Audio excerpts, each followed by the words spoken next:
नमस्कार दोस्तों, दीक्षा ही राय ऐप में आपका स्वागत है। आज हम 10th क्लास के 6 चैप्टर जैव प्रक्रम के बारे में चर्चा करेंगे। जैव प्रक्रम, जैसा कि आप देख रहे हैं, दो शब्दों से मिलकर बना हुआ है, जैव प्लस प्रक्रम, अर्थात जीवों के शरीर में होने वाले प्रक्रम, विभिन्न प्रकार की क्रियाएं, जिन्हें हम कहते हैं जैव प्रक्रम। जीवों के शरीर में होने वाली प्रक्रियाओं को जैव प्रक्रम कहते हैं। जैव प्रक्रम का शाब्दिक अर्थ आपके सामने है। जैसे शरीर की वे सभी क्रियाएं जो शरीर को टूट फूट से बचाती हैं, शरीर के अंदर होने वाली जो टूट फूट होती हैं उनसे शरीर को बचाती हैं और सम्मिलित रूप से अनुरक्षण का कार्य करती हैं, शरीर की अनुरक्षण का कार्य करते हैं, उन्हें हम कहते हैं जैव प्रक्रम। सम्मिलित रूप से वे सभी प्रक्रम जो जीवों के जीने के लिए आवश्यक हैं, जो जीवों के जीने के लिए आवश्यक हैं, उन्हें कहते हैं हम जैव प्रक्रम। अनुरक्षण के लिए आवश्यक हैं, वे सभी प्रक्रम जैव प्रक्रम के अंतर्गत आते हैं। अब देखिए वो कौन कौन से प्रक्रम है जो जैव प्रक्रम के अंतर्गत आते हैं। पहला है उत्सर्जन, पोषण, वहन। पोषण आता है, उत्सर्जन आता है और वहन। इस प्रक्रम में जीवों द्वारा आवश्यक पोषण प्रक्रम जो होता है, पोषण प्रक्रम में जीवों द्वारा जो आवश्यक तत्व होते हैं उनको प्रकृति से लिया जाता है। जो शरीर के लिए जो आवश्यक तत्व होते हैं उनको प्रकृति से लिया जाता है, जिसका जीव अपने शरीर में या शरीर से बाहर पाचन करता है, जिसमें उस जीव को जीने के लिए ऊर्जा मिलती है। अब पोषण क्रिया की आवश्यकता क्यों होती है? पोषण क्रिया की आवश्यकता इसलिए होती है बच्चों कि पोषण से हमारे शरीर को ऊर्जा मिलती है, जो विभिन्न कार्य करने के लिए हमें क्षमता प्रदान करता है या ऊर्जा प्रदान करता है। उत्सर्जन, अब प्रक्रम के अंतर्गत दूसरी उत्सर्जन प्रक्रम है। इस प्रक्रम के अंतर्गत जो हमारे शरीर के अंदर पोषण के पश्चात विभिन्न प्रकार के अपशिष्ट पदार्थ बनते हैं, उन अपशिष्ट पदार्थों को शरीर से बाहर निष्कासित करने की प्रक्रिया को अपन क्या कहते हैं? उत्सर्जन कहते हैं। उपापचय क्रिया के दौरान बने विषैले पदार्थों का अपने शरीर से बाहर निकाला जाता है, इस प्रक्रम को उत्सर्जन कहते हैं। उसके पश्चात आप देखेंगे कि जैव प्रक्रम में सम्मिलित प्रक्रियाएं निम्नलिखित हैं। कौन कौन सी हैं? पोषण है,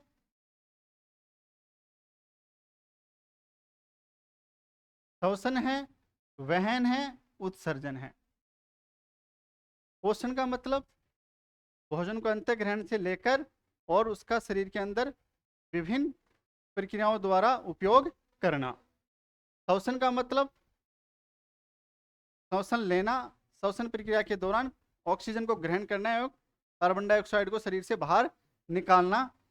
वहन, वहन के अंदर होता है परिसंचरण तंत्र, जिसके अंतर्गत रुधिर का अपने शरीर के अंदर विभिन्न प्रत्येक कोशिका तक रुधिर को पहुंचाना। उत्सर्जन, उत्सर्जन का मतलब है पोषण क्रिया के दौरान जो अपने शरीर के अंदर विभिन्न प्रकार के अपशिष्ट पदार्थ, हानिकारक पदार्थ बनते हैं, उनको शरीर से बाहर निकालना आवश्यक होता है, जिसे हम उत्सर्जन कहते हैं। तो सबसे पहले हम पढ़ेंगे पोषण। पोषण सभी जीवों को जीवित रहने के लिए और विभिन्न कार्य करने के लिए ऊर्जा की आवश्यकता होती है। किसकी आवश्यकता होती है? ऊर्जा की। प्रत्येक जीव को दिनचर्या, प्रतिदिन की दैनिक कार्यों को करने के लिए दिन भर में ऊर्जा की आवश्यकता होती है। जीने की आवश्यकता के लिए भोजन की आवश्यकता होती है, जिसे हम पोषण प्रक्रिया के द्वारा ग्रहण करते हैं। ये ऊर्जा जीवों को पोषण के प्रक्रम से प्राप्त होती है। ये ऊर्जा कहाँ से मिलेगी अपने को? पोषण प्रक्रम से, पोषण के प्रक्रम से प्राप्त होती है। इस प्रक्रम में उपापचय नाम की एक जैविक रासायनिक क्रिया होती है, जो कोशिकाओं में संपन्न होती है। किसमें संपन्न होती है? कोशिका में। शरीर की प्रत्येक कोशिका में यह क्रिया संपन्न होती है, और इसको संपन्न होने के लिए किसकी आवश्यकता होती है? ऑक्सीजन की। किसकी आवश्यकता होती है? ऑक्सीजन की। प्रत्येक कोशिका के अंदर उपापचय क्रियाओं को संपन्न करने के लिए ऑक्सीजन की आवश्यकता होती है, जिसे जीव अपने बाहरी वातावरण से प्राप्त करते हैं। जिसे जीव अपने बाहरी वातावरण से प्राप्त करते हैं। जिसे स्थलीय जीव तो क्या होते हैं, स्थलीय जीव तो इसको बाहरी वातावरण से प्राप्त कर लेते हैं, और जलीय जीव इसको जल से प्राप्त करते हैं। जलीय जीव इसको कहां से प्राप्त करते हैं, जल से प्राप्त करते हैं।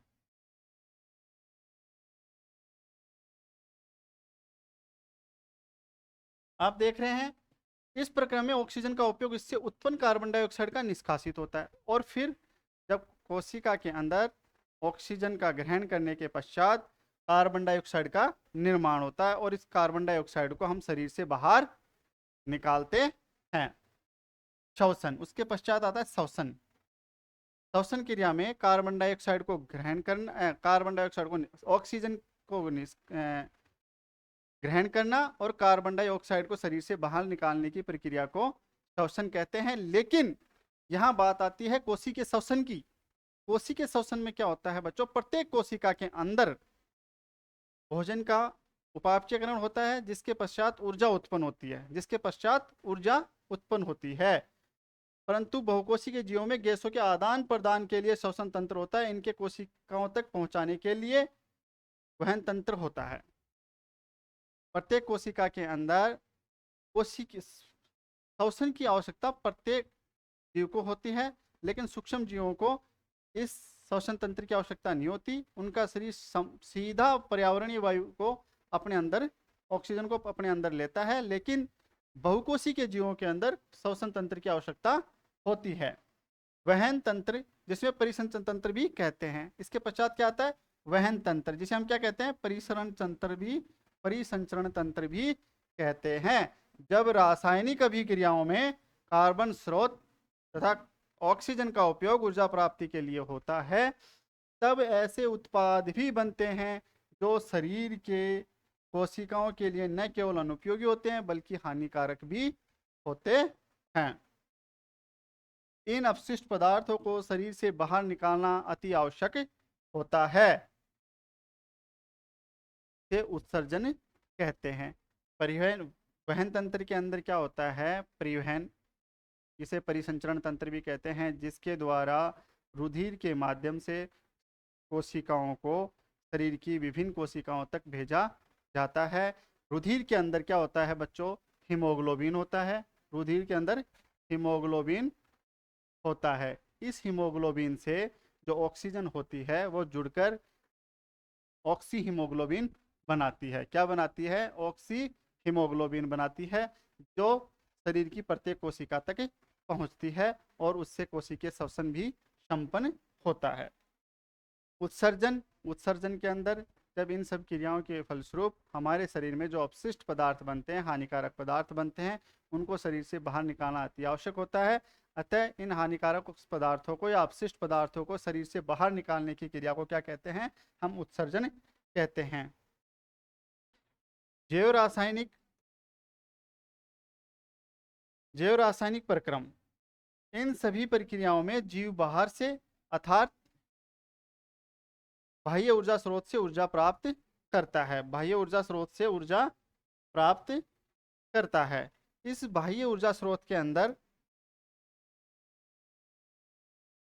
और शरीर के अंदर ऊर्जा स्रोत से प्राप्त जटिल पदार्थों का विघटन या निर्माण होता है। बाहर से ऊर्जा प्राप्त करता है, जिससे किसका निर्माण होता है, जटिल पदार्थों का विघटन या निर्माण होता है, जिससे शरीर के अनुरक्षण तथा वृद्धि के लिए आवश्यक अणुओं का निर्माण होता है। जिससे शरीर के अनुरक्षण के लिए या वृद्धि के लिए आवश्यक अणुओं का निर्माण होता है, जिनकी जरूरत हमारे शरीर को होती है। किसके लिए, शरीर की वृद्धि के लिए एवं अनुरक्षण के लिए जो पदार्थ, पोषक पदार्थ होते हैं, उनकी आवश्यकता होती है, जिसका जैव रासायनिक प्रक्रम द्वारा हमारे शरीर में निर्माण होता है। इसके लिए शरीर में रासायनिक क्रियाओं की एक श्रृंखला संपन्न होती है। इसकी रासायनिक क्रियाओं की एक श्रृंखला संपन्न होती है, जिसे जैव रासायनिक प्रक्रम कहते हैं। इसके अंतर्गत उपापचय एवं अपचय क्रियाएं संपन्न होती हैं। उपापचय एवं अपचय क्रियाएं संपन्न होती हैं। मेटाबॉलिज्म एवं कैटाबॉलिज्म क्रियाएं संपन्न होती हैं। अब हम समझते हैं पहले पोषण की प्रक्रिया क्या है। पोषण की प्रक्रिया क्या होता है। इस पोषण की प्रक्रिया के अंतर्गत जो अभी हम इतनी देर से पढ़ाई कर रहे हैं, इतनी देर से आपने समझा है, उसके दौरान जो होने वाली क्रियाएं उनको एक हम ग्राफ के माध्यम से आपको समझाने की कोशिश करते हैं। देखिए, बाह्य ऊर्जा स्रोत से ऊर्जा ग्रहण करना। ऊर्जा के रूप में हम क्या ग्रहण करते हैं? जटिल पदार्थों को। जैसे कि हमने भोजन लिया, भोजन के माध्यम से हम अनाज खा रहे हैं, फल फ्रूट खा रहे हैं, कुछ भी खा रहे हैं। अब ऊर्जा ग्रहण करना, जटिल पदार्थों को ग्रहण करना, उसके पश्चात हम क्या होता है, ऊर्जा स्रोत से प्राप्त जटिल पदार्थों का विघटन होता है। विघटन का मतलब होता है जटिल पदार्थों का सरल पदार्थों में परिवर्तित होना या टूटना। क्या कहलाता है? विघटन कहलाता। अब इसके पश्चात, विघटन होने के पश्चात जैव रासायनिक प्रक्रम से सरल उपयोगी अणुओं में परिवर्तन। अब इसमें जैव रासायनिक प्रक्रम के द्वारा, जो जीवों के अंदर विभिन्न प्रकार के रासायनिक प्रक्रम होते हैं, जिसके द्वारा इसमें एंजाइम, लार आदि, अम्ल आदि पदार्थ मिलकर इसको और सरल अणुओं में, उपयोगी अणुओं में परिवर्तित कर देते हैं, जो हमारे शरीर के लिए उस रूप में इसका पाचन होता है। ऊर्जा के रूप में उपभोग होना, फिर उस अणुओं का ऊर्जा के रूप में उपभोग होना, मतलब उससे हमारे शरीर के अंदर ऊर्जा का निर्माण होता है, जिसका उपभोग हमारी शरीर की प्रत्येक कोशिका करती है। पुनः विभिन्न जैव रासायनिक प्रक्रम का होना, और फिर पुनः विभिन्न प्रकार की, जब ये कोशिकाओं तक ये ऊर्जा पहुंचती है तो फिर पुनः, जब जो अपन ने बाह्य वातावरण से जो जटिल पदार्थ लिए उनका शरीर में पुनः क्या होता है, विभिन्न जैव रासायनिक प्रक्रम का होना, और उसके पश्चात नए जटिल अणुओं का निर्माण। उसके पश्चात फिर नए जटिल अणुओं का निर्माण होता है, प्रोटीन संश्लेषण की क्रिया। इसके अंदर प्रोटीन संश्लेषण की क्रिया भी निर्मित है, जिससे हमारे शरीर में प्रोटीन का निर्माण होता है। और जो प्रोटीन, ये प्रोटीन जब संश्लेषित होती है, बनती है, तो शरीर की वृद्धि और अनुरक्षण के लिए सहायक होती है। मतलब प्रोटीन शरीर के अनुरक्षण एवं वृद्धि के लिए सहायक होती है।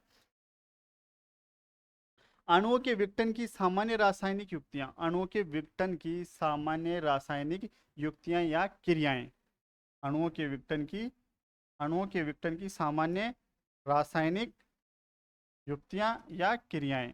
शरीर में अणुओं के विघटन की क्रियाएं एक रासायनिक प्रतिक्रिया द्वारा होती हैं, रासायनिक प्रक्रिया के द्वारा होती हैं।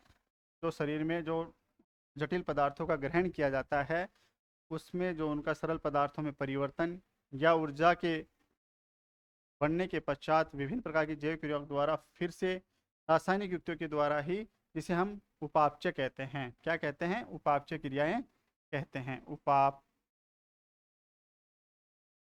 उपापचय क्रिया कहते हैं। उपापचय क्रियाएं जैव रासायनिक क्रियाएं हैं जो सभी जीवों में जीवन को बनाए रखने के लिए होती हैं। उपापचय क्रियाएं जैव रासायनिक क्रियाएं हैं। क्या है ये? जैव रासायनिक क्रियाएं हैं जो सभी सजीवों में जीवन को बनाए रखने के लिए आवश्यक होती हैं। इन क्रियाओं के फलस्वरूप ही शरीर के अंदर श्वसन, जनन, वृद्धि आदि क्रियाएं संपन्न होती हैं। उपापचय क्रियाएं दो प्रकार की होती हैं। अभी मैंने आपको बताया था, उपापचय क्रियाएं दो प्रकार की होती हैं, मेटाबॉलिज्म और कैटाबॉलिज्म।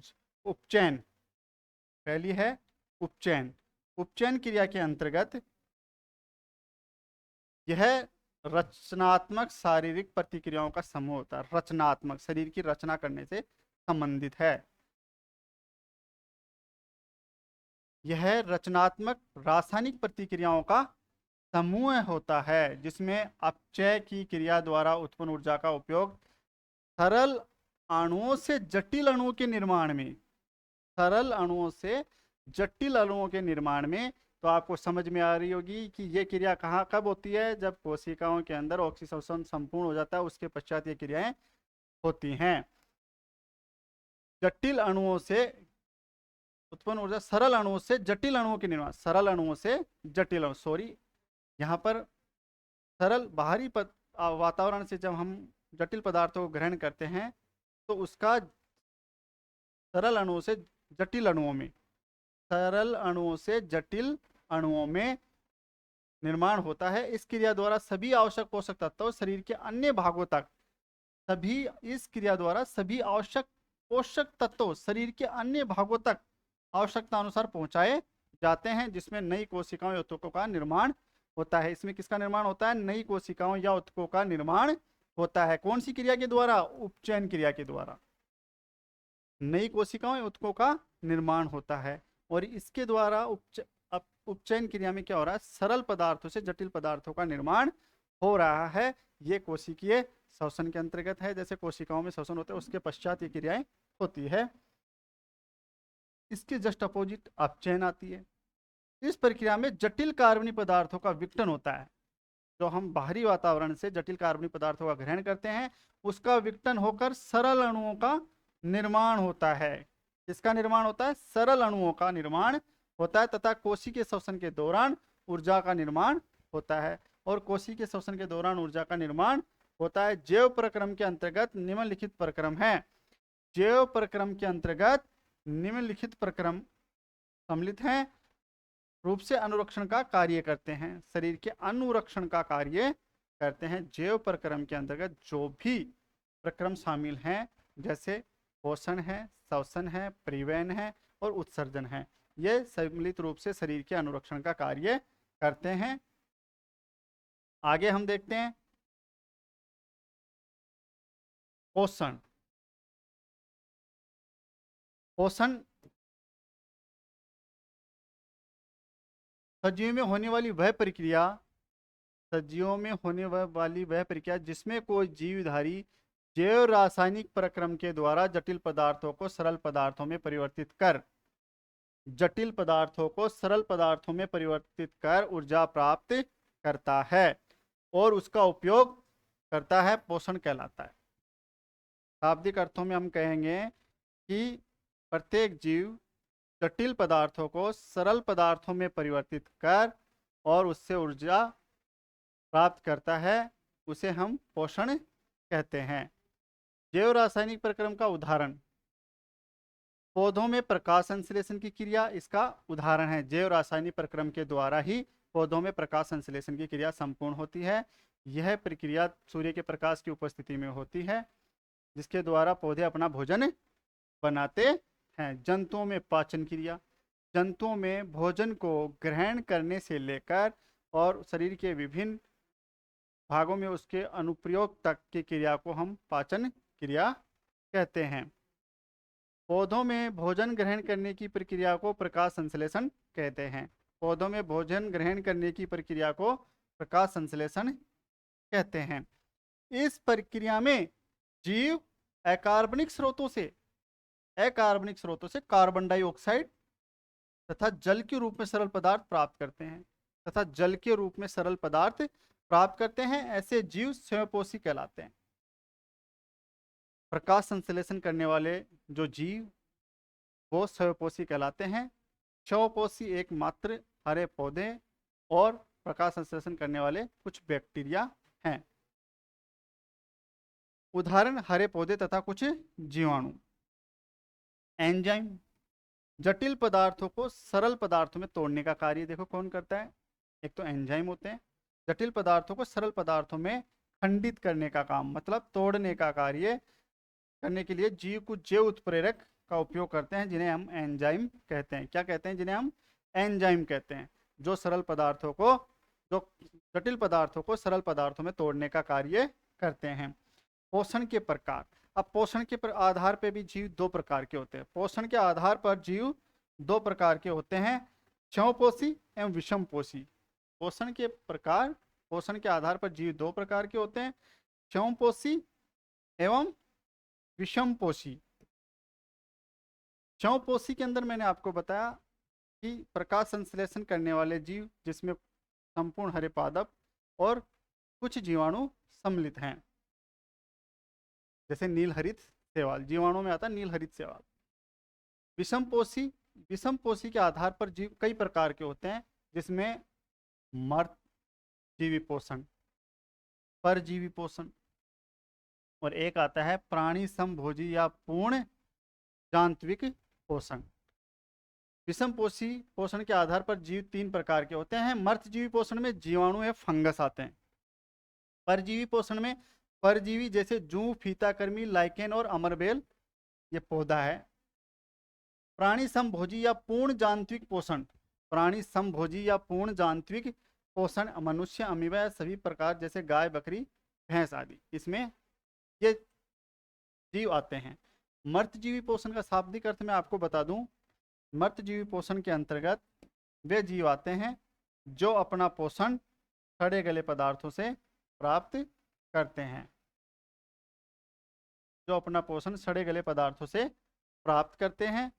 और परजीवी के अंदर वे जीव आते हैं जो अपना पोषण प्राप्त करने के लिए दूसरे जीवों पर निर्भर रहते हैं और उन्हें मतलब धीरे धीरे हानि पहुंचाते हैं। जिनसे वो अपना पोषण प्राप्त करते हैं उन्हें परपोषी कहते हैं। अब पहले हम पढ़ते हैं स्वपोषी के बारे में। स्वपोषी स्वपोषी पोषण एक ऐसा पोषण है जिसमें जीवधारी जैविक पदार्थ, खाद्य पदार्थ का संश्लेषण अकार्बनिक स्रोतों से स्वयं करते हैं। अकार्बनिक स्रोतों से स्वयं करते हैं। इस प्रकार के पोषण हरे पादप एवं स्वयंपोषी जीवाणु करते हैं। नीलहरित शैवाल। इसके पश्चात आप देखेंगे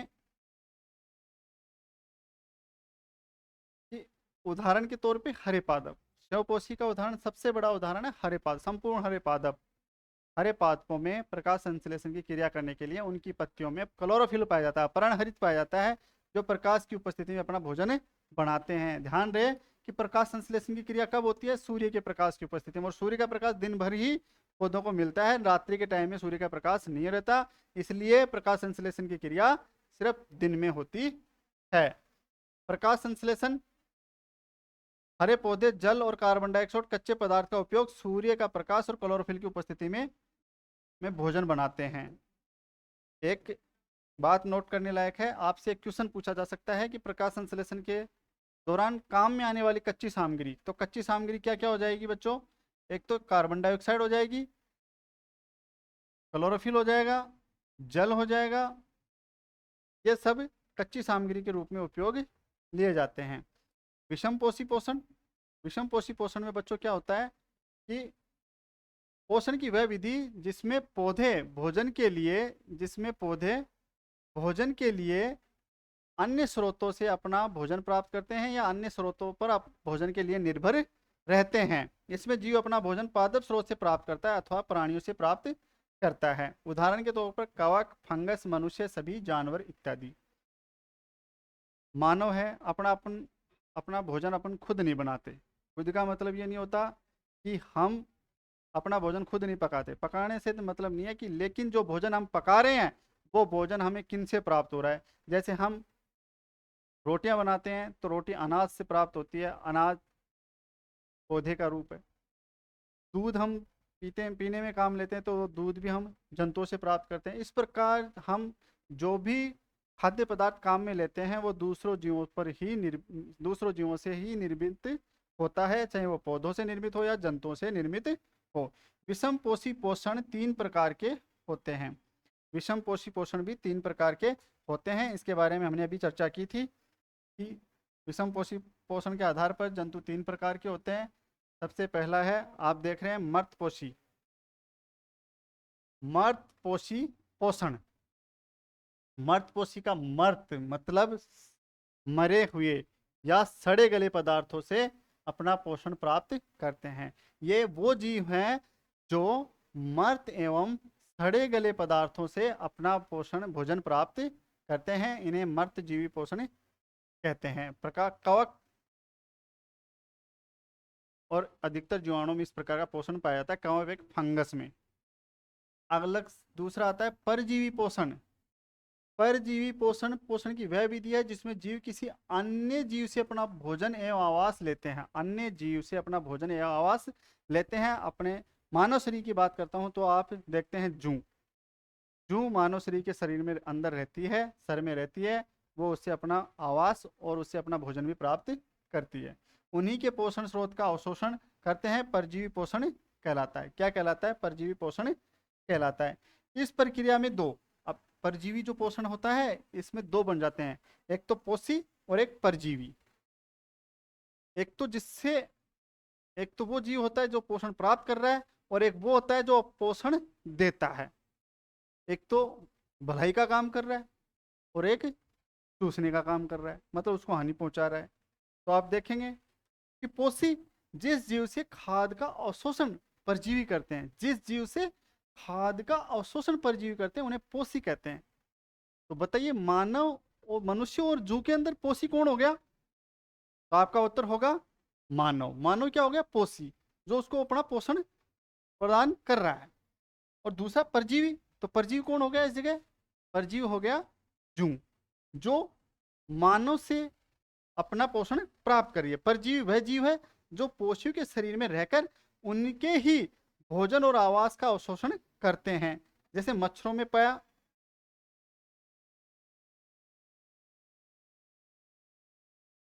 जैसे मच्छरों में पाया जाने वाला प्लाज्मोडियम, मनुष्य के हाथ में पाया जाने वाला फीताकृमि, गोलकृमि, जूं आदि। जबकि पौधों में अमरबेल, पौधों में अमरबेल भी एक ऐसा एग्जाम्पल है जो किसी दूसरे पादप पर आश्रित रहती है, उससे अपना पोषण प्राप्त करती है। लेकिन सिंपल एग्जाम मैंने अपने मानव शरीर में पाए जाने वाले जू के तौर पे आपको दिया है। प्राणी समभोज अथवा पूर्ण जाति पोषण। पोषण की वह विधि जिसमें जीव ऊर्जा की प्राप्ति पादप एवं प्राणी स्रोतों से प्राप्त जैव पदार्थों के अंतर्ग्रहण एवं पाचन द्वारा की जाती है, अर्थात वह भोजन को लेता है, पचाता है और फिर बाहर निकालता है। अब देखो कितनी बड़ी प्राणी समभोज के अंदर क्या होता है कि ऐसे जीव जो पहले भोजन ग्रहण करता है, फिर उसका पाचन करता है और फिर अपशिष्ट पदार्थों को शरीर से बाहर निकालता है। तो इसके अंतर्गत देखिए अमीबा भी मनुष्य की तरह ही पोषण प्राप्त करता है और शरीर के अंदर पाचन करता है। मनुष्य भी है, गाय भैंस बकरी भी है, इसी प्राणी समभोज के अंतर्गत आती हैं, क्योंकि वो सब भोजन ग्रहण करती हैं, उसके बाद शरीर के अंदर उसका पाचन होता है। पाचन के पश्चात जो अपशिष्ट पदार्थ बनते हैं, उपयोगी पदार्थों को शरीर की अनुरक्षण एवं वृद्धि में काम आ जाते हैं, और जो अपशिष्ट पदार्थ बचते हैं उनको शरीर से बाहर निकाल दिया जाता है। इस प्रकार से बच्चों आपको समझ में आएगा कि पोषण भी दो प्रकार के, पोषण के आधार पर जीव दो प्रकार के, स्वयंपोषी एवं विषमपोषी। विषमपोषी को तीन भागों में बांट दिया, जिसमें मर्तजीवी हो गया, परजीवी हो गया, परपोषी हो गया और फिर प्राणी समभोजी हो गया। अब आता है मनुष्य में पोषण। अब मनुष्य में पोषण की बात आती है, तो हम देखते हैं मनुष्य में पोषण प्राणी समभोज विधि के द्वारा होता है। प्राणी समभोज विधि का मतलब आप समझ गए होंगे कि प्राणी समभोज विधि के अंदर, प्राणी समभोज विधि के अंदर क्या होता है कि पहले भोजन को ग्रहण किया जाता है, उसके पश्चात शरीर में उसका विभिन्न उपापचयी क्रियाओं के द्वारा पाचन किया जाता है, और पाचन करने के पश्चात जो उपयोगी पदार्थ बनते हैं उन उपयोगी पदार्थों का शरीर के अनुरक्षण एवं वृद्धि में काम में लिया जाता है, और जो अपशिष्ट पदार्थ निर्मित होते हैं उनको शरीर से बाहर निष्कासित किया जाता है। ये संपूर्ण प्रक्रिया मानव में पोषण के अंतर्गत होती है। अब ये प्रक्रिया विभिन्न चरणों के द्वारा मानव शरीर में होती है, जिसमें हम अध्ययन करेंगे अंतःग्रहण। अंतःग्रहण से मतलब आप समझ गए होंगे कि शरीर के अंदर भोजन का अंतःग्रहण करना। शरीर के अंदर भोजन का अंतःग्रहण करना, पहले भोजन को पकड़ना, उसको मुंह तक ग्रहण करना, फिर उसका पाचन। पाचन मुंह में लेने के पश्चात उसको चबाने से लेकर उसका अवशोषण करना, स्वांगीकरण करना, बहिक्षेपण करना, मतलब निष्कासित करना। स्वांगीकरण का मतलब कि आवश्यक तत्वों का अवशोषण, का मतलब आवश्यक तत्वों का अवशोषण। स्वांगीकरण का मतलब शरीर के विभिन्न भागों तक पहुंचाना, और बहिक्षेपण का मतलब फिर शरीर से बाहर निष्कासित करना। तो हम पाचन के, मनुष्य में पाचन के अंदर पढ़ते हैं भोजन का पाचन करना। सबसे पहले अंतःग्रहण, सबसे पहले हमने क्या किया? भोजन का अंतःग्रहण, भोजन को मुंह में लेना। जब हम भोजन करते हैं तो सर्वप्रथम हम भोजन को मुंह में लेते हैं, उसके पश्चात भोजन का पाचन करना, उसका चबाने से लेकर ग्रास नली के द्वारा आमाशय तक पहुंचाना, भोजन का पाचन करना। अवशोषण, पचे हुए भोजन का आवश्यक पोषक तत्वों में रूपांतरण, पचे हुए भोजन का आवश्यक पोषक तत्वों में रूपांतरण। पोषण प्रक्रिया के दौरान आवश्यक पोषक तत्वों का शरीर की वृद्धि एवं अनुरक्षण के लिए काम में आने के लिए पोषक तत्वों का अवशोषण करना। फिर स्वांगीकरण, अवशोषण से प्राप्त आवश्यक तत्वों का, अवशोषण से जो प्राप्त आवश्यक तत्व होते हैं, तत्वों का कोशिका तक पहुंचाना, प्रत्येक कोशिका तक पहुंचाना, और उसका कोशिकीय श्वसन के लिए उपभोग होना, कोशिकीय श्वसन के लिए उपभोग होना। बहिक्षेपण, बहिक्षेपण क्रिया के अंदर आवश्यक तत्वों के अवशोषण के पश्चात, जब आवश्यक तत्वों का अवशोषण अपने शरीर में हो गया और कोशिकीय श्वसन के पश्चात जो अपशिष्ट पदार्थ बच गए उन को शरीर से बाहर निकालने की क्रिया को हम कहते हैं बहिक्षेपण। उसको हम कहते हैं बहिक्षेपण। बहिक्षेपण का मतलब उत्सर्जन। देखिए बच्चों, ये है पाचन तंत्र। पाचन तंत्र के बारे में हम आपको बताएंगे कि किस तरह से भोजन को अंतः ग्रहण किया, भोजन को मुंह में लिया, मुंह में लेने के पश्चात उसमें लार एंजाइम वगैरह मिलती है तो बोलस बन जाती है, लुगदी बन जाती है जिसे हम बोलस कहते हैं। उसका गर्शिका के द्वारा आमाशय में आना।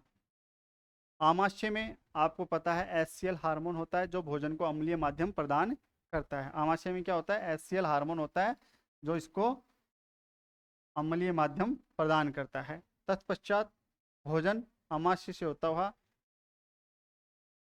पित्ताशय में पीतरस का निर्माण होता है जो भोजन को क्षारीय माध्यम प्रदान करता है।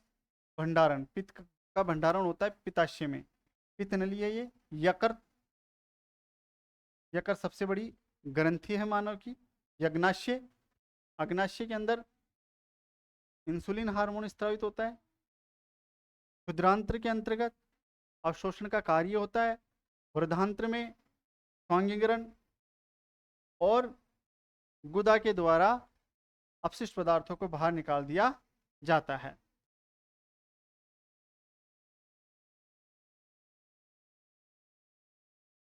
मनुष्य में पाचन की क्रिया।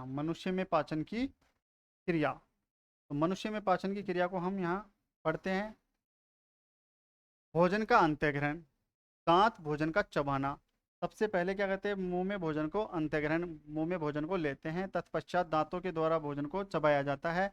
फिर उसके पश्चात जिह्वा भोजन को पूरी तरह से मिलाना, लार के साथ पूरी तरह से मिलाने का कार्य कौन करता है? जिह्वा करती है। भोजन के अंदर जो बोलस बनता है, लाला ग्रंथि पाई जाती है। लाला ग्रंथि स्रावित लाला रस या लार एमिलेज एंजाइम की उपस्थिति में स्टार्च को माल्टोस शर्करा में परिवर्तित कर देती है।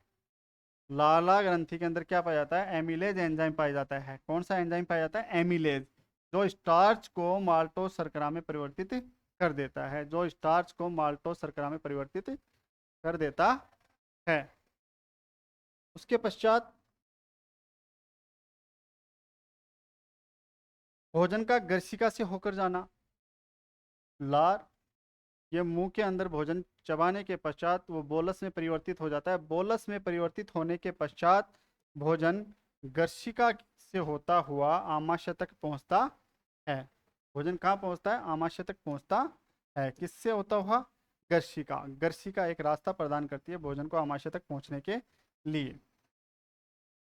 हमारे मुंह से आमाशय तक एक भोजन नली होती है जिसे गर्शिका कहते हैं।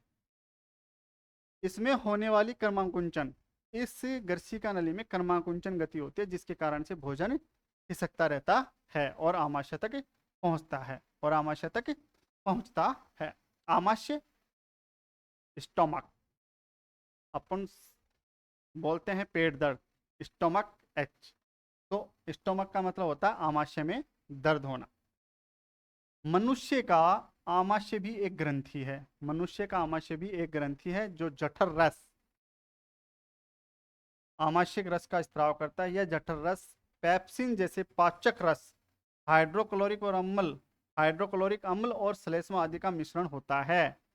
ये जठर रस होता है, उसमें क्या पाया जाता है? आमाशय में क्या पाया जाता है? HCl पाया जाता है। HCl हार्मोन, हाइड्रोक्लोरिक अम्ल और श्लेष्मा क्या प्रदान करती है?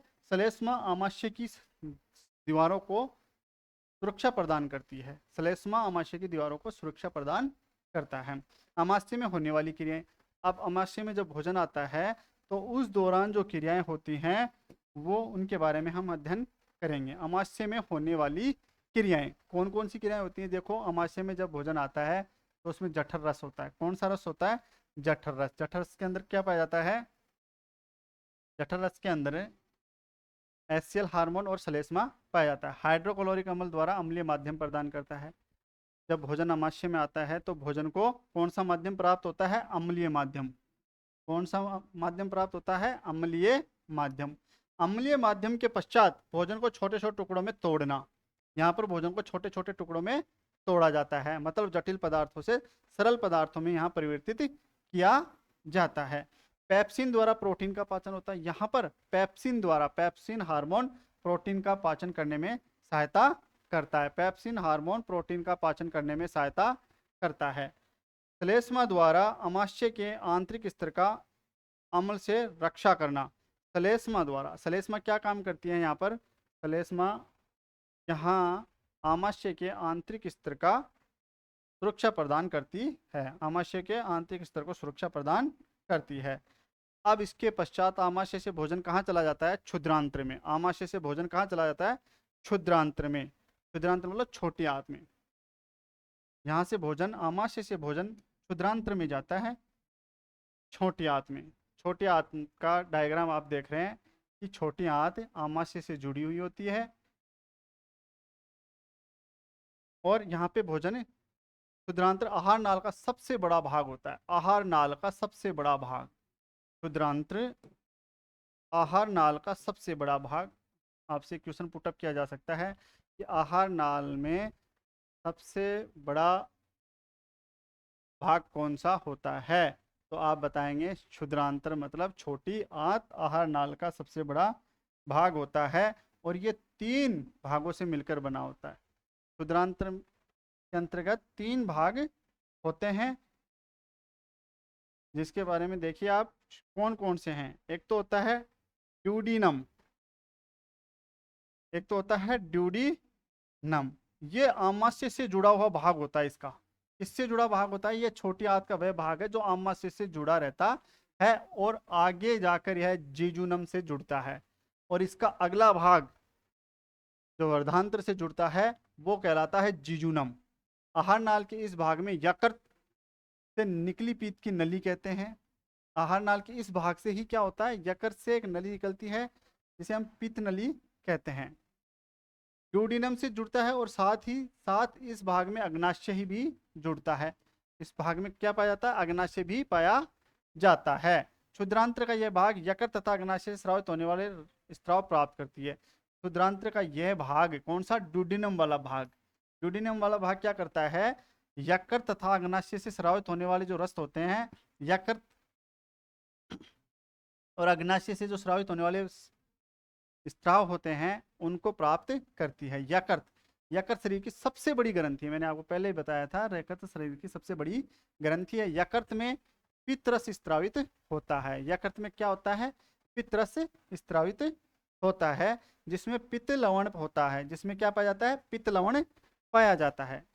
यह आहार नाल के इस भाग में भोजन को क्षारीय माध्यम प्रदान करता है। क्या कौन सा माध्यम? क्षारीय माध्यम प्रदान करता है, मिलकर वसा का पाचन। और यह इस भाग में भोजन के साथ मिलकर वसा का पाचन करता है। पित्त लवण वसा का पाचन करने में सहायक होता है। पित्तरस के कार्य, यकृत में पाए जाने वाले पित्तरस के कार्य देखिए। आमाशय से आने वाले भोजन अम्लीय होता है और अग्नाशयी एंजाइमों की क्रिया से लिए यकृत से स्रावित पित्तरस उसे क्षारीय बनाता है। सीधी सी बात यह है कि जो आमाशय से भोजन आता है वो अम्लीय होता है। वो क्या होता है? अम्लीय होता है। लेकिन पित्ताशय में आने के पश्चात उसे पित्तरस क्षारीय माध्यम प्रदान करता है। पित्तरस उसे क्षारीय माध्यम प्रदान करता है।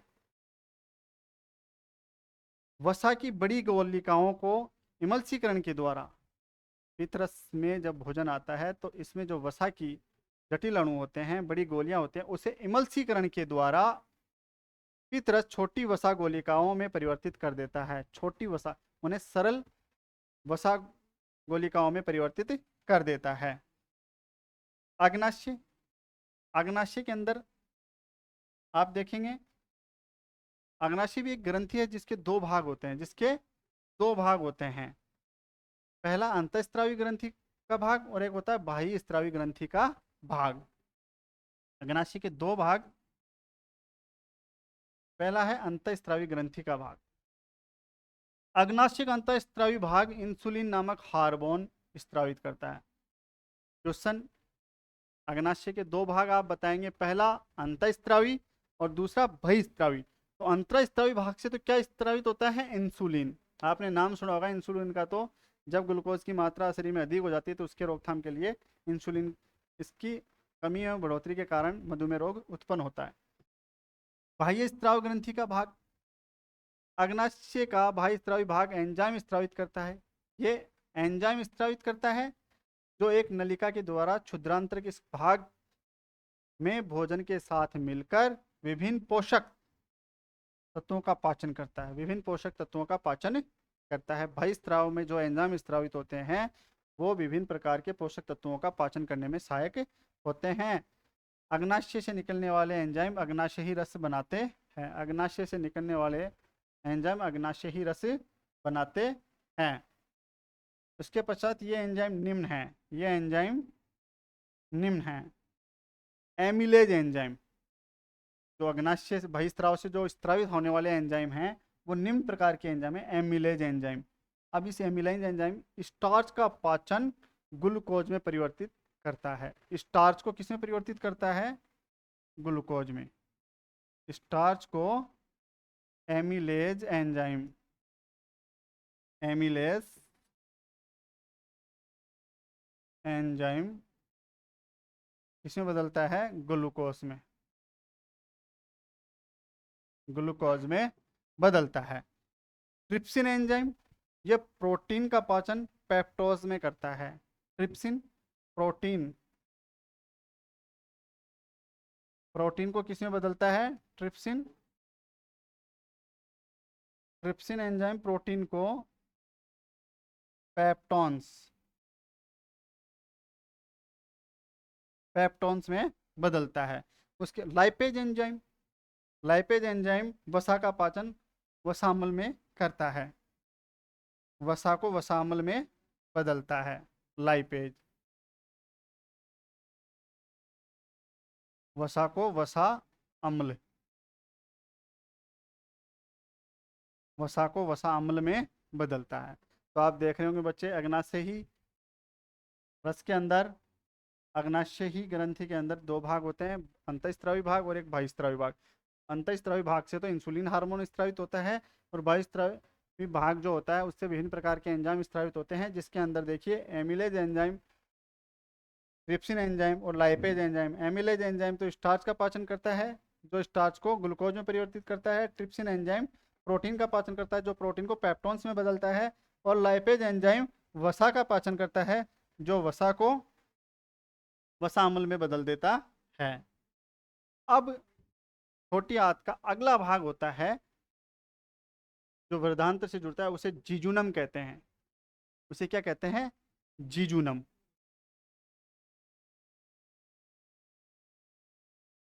जी ड्यूडीनम और इलियम के बीच के भाग को जूजीनम कहते हैं, जीजूनम कहते हैं। जीजूनम, जीजूनम कहते हैं। और यह आमाशय और ड्यूडीनम द्वारा पाचित भोजन के सूक्ष्म कणों का पाचन करता है। ये आमाशय और ड्यूडीनम द्वारा पचित भोजन, जो इनके द्वारा पचित भोजन होता है उसके सूक्ष्म कणों का पाचन करता है। जीजूनम। इलियम छोटी आंत का यह सबसे लंबा भाग होता है। छोटी आंत का क्षुद्रांत्र का सबसे लंबा भाग हम क्या कहते हैं? इलियम। और भोजन का अधिकांश भाग इसी भाग में पाचित होता है। और भोजन का अधिकांश भाग, जो भी हम जीवों द्वारा भोजन ग्रहण किया जाता है उसका अधिकांश भाग इसी में पाचित होता है। किसमें? इलियम में। क्षुद्रांत्र का सबसे बड़ा भाग होता है इलियम। इसका अंतिम सिरा वृद्धांत्र से जुड़ा होता है। वृद्धांत्र को भी इसका अंतिम सिरा वृद्धांत्र से जुड़ा होता है। छोटी आंत में दीर्घरोम पाए जाते हैं। क्या पाए जाते हैं? अंगुली के समान प्रवर्त पाए जाते हैं, जिन्हें दीर्घरोम कहते हैं। इन दीर्घरोम का क्या होता है? ये अवशोषी क्षेत्र को, स्थल को बढ़ाते हैं। ये अवशोषी क्षेत्र के स्थल को बढ़ाते हैं। मनुष्य की छोटी आंत क्षुद्रांत्र के आंतरिक स्तर पर अनेक अंगुली जैसे प्रवर्त पाए जाते हैं। अपनी अंगुलियों के जैसे प्रवर्त पाए जाते हैं। इस प्रकार के प्रवर्ध पाए जाते हैं, जिन्हें हम क्या कहते हैं? दीर्घरोम कहते हैं। जिन्हें दीर्घरोम कहते हैं। दीर्घरोम के कार्य देखिए, यह अवशोषण के लिए सतही क्षेत्रफल बढ़ा देते हैं। अवशोषण, जो भोजन का अवशोषण किया जाता है उसके लिए उसका सतही क्षेत्रफल बढ़ा देते हैं। किसका? छोटी आंत का। ये जल तथा भोजन को अवशोषित कर कोशिकाओं तक पहुंचाते हैं। यह जल तथा भोजन को अवशोषित कर कोशिकाओं तक पहुंचाते हैं। यह शरीर के प्रत्येक कोशिका तक आवश्यक पोषक तत्वों को पहुंचाते हैं। श्वसन, श्वसन के बारे में बच्चों हम अगले चैप्टर में अध्ययन करेंगे।